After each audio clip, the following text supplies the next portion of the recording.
Alright guys, today I want to talk to you about the Rogue. A lot of people before the game came out were putting the Rogue at sort of the bottom on all the tier lists. I disagreed with that, but we let it stand. These same people then used the Rogue for their world's first clears on their hardcore characters and to push all the way up to level 100. Why did they do this? Well, it turns out there's some hidden strengths into the Rogue that a lot of people didn't talk about prior to the game launching. Now, fair warning, this is going to be more of a talking head video, so you could probably just put it on. So you can always just put it up in the background and just listen to it and not really worry so much about watching every sort of individual action that happens on the screen. Today I want to talk about rogues, why I think rogues are strong, and the thing that I really think sets them apart and makes them overpowered. As you can see, I main a rogue in Diablo 4 right now. It's the only character I have, and there are reasons for this. When I started my playthrough, I was going to do sort of a bow rogue. But after hearing how weak bow was, I decided to run a Twisted Blades rogue like everybody else. Now, I don't think that Twisted Blades is actually what makes this guy as strong as he is. Where I think the secret lies is in one of the abilities that you get later on in the game. I did misspeak a little bit when I said an ability because it's not really one of your abilities. It's actually your specializations, namely the specialization that you get halfway through. I honestly think that Inner Sight is the thing that makes rogues so strong. If you read what Inner Sight does, it says that attacking marked enemies fills up your Inner Sight gauge. When it's full, you get unlimited energy for 4 seconds. Now, this ability has already been nerfed since the game came out, and it's still super strong.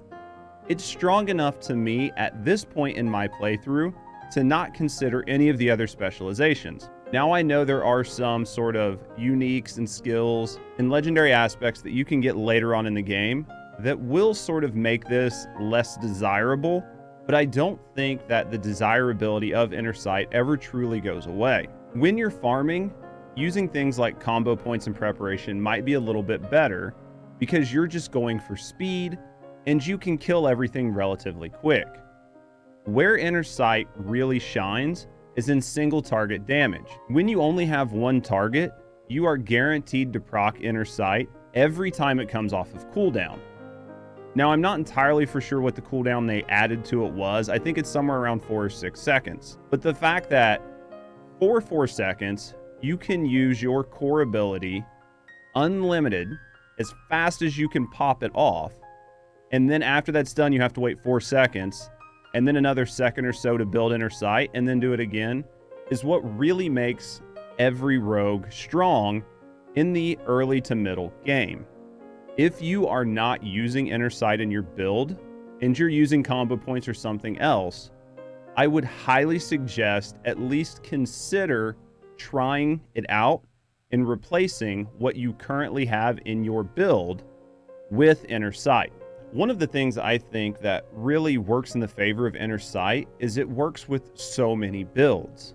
It doesn't really matter what your core skill is because the goal of Inner Sight is just to let you cast that more. So as long as you're using a core skill, or really any skill that consumes your resource, using Inner Sight is almost guaranteed to make your build stronger in the long run.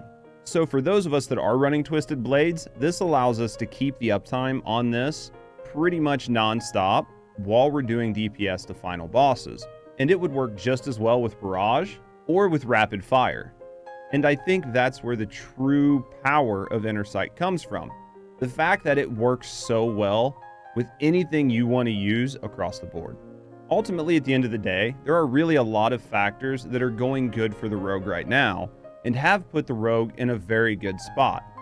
I think the Rogue, if you asked some of the same people that put it at the bottom of their tier list prior to the game going live, would probably put it a lot higher up, and they really wouldn't have a great answer for what changed, because nothing changed between the beta and where we are today.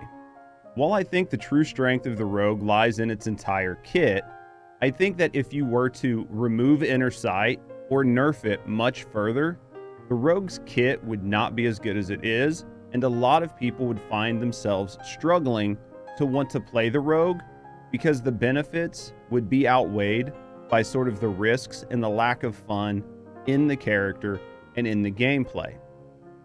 But ultimately, I want to know what you guys think down in the comments. Do you guys really think that Inner Sight is as overpowered as I do? Or do you think that there's something else that's really driving the rogues to be as good as they are? If you're interested in any more Diablo 4 content, consider checking out our backlog of videos. And as always, have a great day.